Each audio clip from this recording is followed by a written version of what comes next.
Hey y'all, my late but blooming babes. Welcome to the channel. It is me, your host, your late but blooming bestie, Dom, and we are back with another video. If you guys are new, welcome. I hope this is not your last time, and I hope you take something from this video. And if you are returning, hey, welcome back. So today I wanted to talk to you guys. Oh yeah, of course. Do all the things you're supposed to do on YouTube to make YouTube do what it's supposed to do. So like, comment, share, subscribe, all the things, so we can continue to help this channel grow. And of course, we talk about narcissistic personality disorders, the tips and traits and things to look out for so you can avoid a narcissist, how to get out of a relationship if you somehow ended up with a narcissist, and how to continue to grow, thrive, succeed, and be better post that relationship and situation, because of course life does not stop at these crazy ass people, right.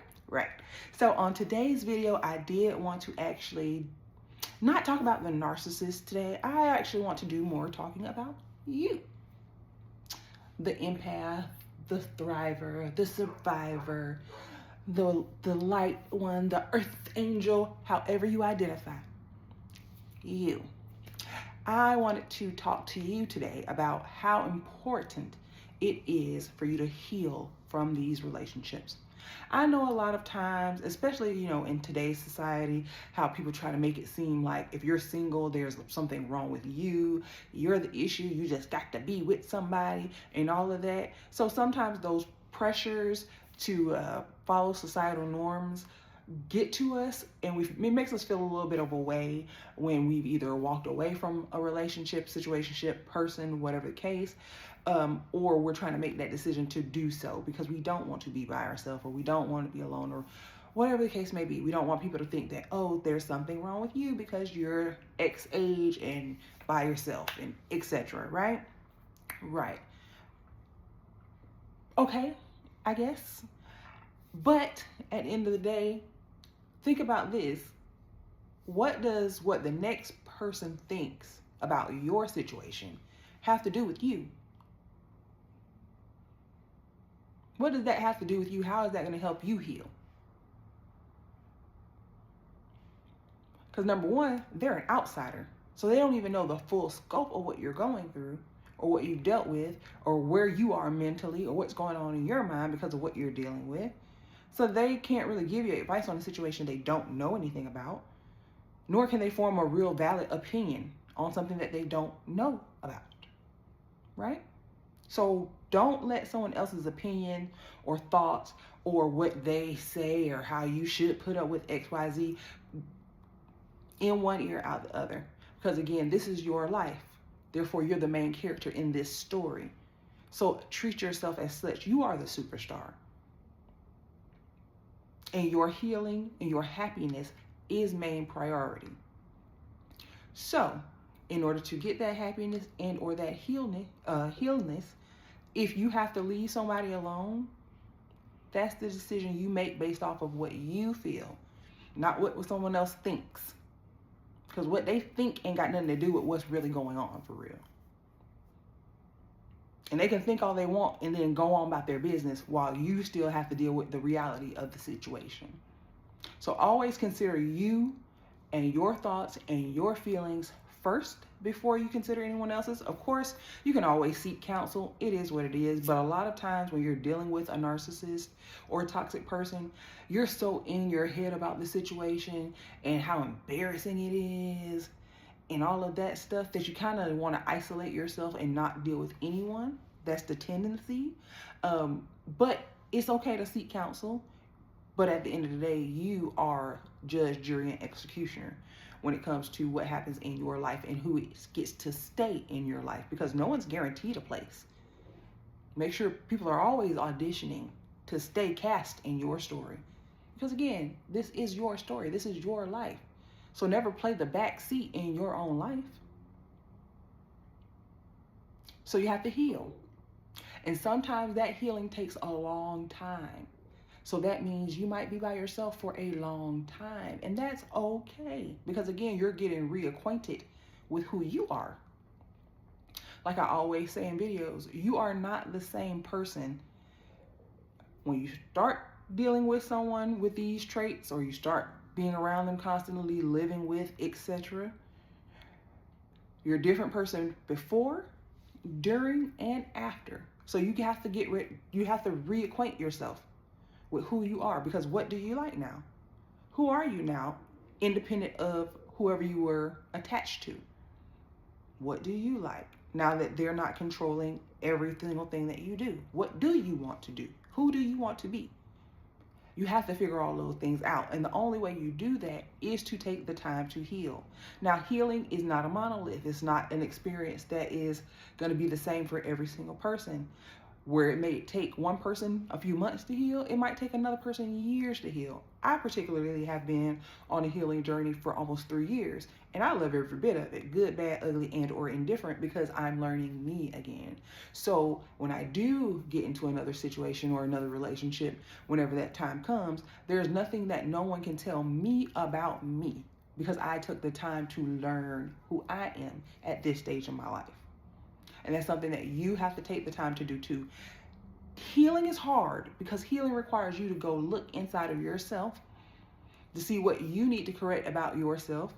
It takes so much of the onus off of the other person because it requires you to look inward and see what you need to improve on. Because if you skip this step, you're just going to keep attracting the same type of energy, the same type of bullshit that you were putting up with, just in a different body. Because it's an energy, it's an entity, or whatever you want to call it. It's just you're going to keep attracting that same type of vibe, just different person, different face. Same personality, same BS that you don't want to deal with. So you're going to have to take the time to heal. Because anytime there is a lesson that needs to be learned and you do not learn the lesson, you keep repeating that same lesson until you finally get it through your thick ass head. As someone who has a very hard head and had to get thumped a few times, I know this to be fact.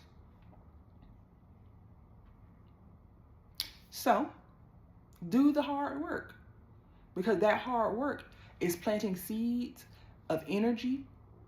It's planting seeds of new experiences, new energy, and that's going to draw the right people towards you. Because again, you've done the work to get rid of that inner gunk that is what, attracts that gross energy. And that's one of the things that we want, right? We want to excel in life, not just in relationships, but in life. And you do that by knowing who you are. Because in any avenue in life, relationship-wise, professional, any avenue, if can't nobody tell you about you, then baby, you halfway home. You're halfway home, because that's a huge part of life's journey. Figuring out who you are and then being completely okay with that. But you have to start. And you don't be afraid to start. Like I said, at first it's gonna hurt. It's gonna hurt because it's gonna be so different. And the things that you've been avoiding, you're gonna have to face. And it's not always gonna be pretty. You might ugly cry. You might snot all over your paper. You might, scribble scrabble all over your journal. But you gotta get all of this stuff out. You have to heal you have to do the healing. You have to heal the wounds that you have internally. And so that you can stop projecting that nasty energy that draws in those nasty ass people. Because we want better for ourselves, right? So again, guys, you have to take the time to heal. You have to take the time to get to know who you are now. And some tips and tricks and things that'll help you do that: get yourself a journal. There's 2 different types of journal, and I should have brought some in here because I'm a journaling fool, okay? But there's two different types of journals you can get. You can either get themed journals, which give you writing prompts that you just respond to. So of course, I could ask you a question, what did you do today? And then it'll give you the space to fill that out, answer the question, etc. Or you could just do blank journaling, which works like more of a diary situation, where you still write down everything, but it's no prompts leading you to do so. But write, get all of that stuff out. Journaling is an excellent way to heal, because all the stuff that you might have been embarrassed by, or felt low about, or ashamed to share, you can put it in your diary. You put it in your diary and no one knows it but you and your diary. And if you are so, you know, petrified by what's going on that you are just so ashamed of it, write it down and never read it again. Keep it moving. That way you at least get it out. You get it out. You've identified what the issue was and you got it out. So it can't live in you anymore. You're now creating space for newness. And in that newness, you can create all kinds of joy and happiness and memories and the happiness and joy that you always wanted and the peace that comes along with it. So journaling is fantastic.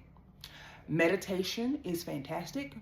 For you guys who have iPhones like myself, I can't speak on Androids or anything because I don't have one. But if you have Apple, then on your phone, Apple Fitness is on there. I think the app is like $10.99 to $12.99. I don't know. I just give them my money every month. I don't know how much it is exactly though.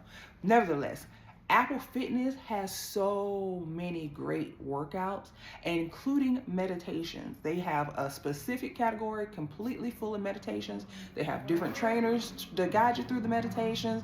You can do guided meditations. You can do sound meditations. Meditate. Meditation grounds you. Meditation heals you internally because of the vibrations that come along with it, especially if you're doing sound meditations. I love sound meditations. I do it every night before I go to bed. That's what I go to sleep to. And it also calms your nervous system, which a lot of times your nervous system is hijacked when you're in a situation with a narcissistic person or a toxic person. Those people typically hijack your nervous system and create anxiety in you. So sound meditation, sound bowls, things like that, wonderful ways to cleanse that energy about you, restore you and all of that stuff internally, because your aura and your inner being is so important. It's so important. Yes, we want to look good outside, so we go to the gym and we do all our workouts and all of that so we can look fit like that and all the things. But your inner self also needs that conditioning, training, working out. It needs to be taken care of as well. And meditation is an excellent way to do that. It's good for your mind, body, and soul. So it's fantastic, and it is a wonderful way to help you heal. Another thing that you can do to heal is find yourself some hobbies, girl or boy. Be busy. Go do something. What is something that you've always wanted to try, but you never did for whatever reason? Go do that. Go do it. Even if it's something you've never tried before, try it. You never know if it's something that you like. That's a part of the journey, finding out what you like now. So whether it's painting, crocheting, writing, drawing, painting, there's so many things to explore and to try and to see if it's something that you like, and it keeps you busy. Like I said, it helps you build another skill set. So things like that. It's so many things that you can do to heal, but you have to. It's so pertinent to you getting to that next level rather in your life. Because like I always say, guys, there are different levels of life after dealing with these crazy motherfuckers. So do it. Be great. You were meant to be great. You ran into this person because you needed to work out the things that drove you to them, because you are so close to being so much more than you can even imagine. But you had to go through that so that you can fix those things within yourself before you can get to that next level.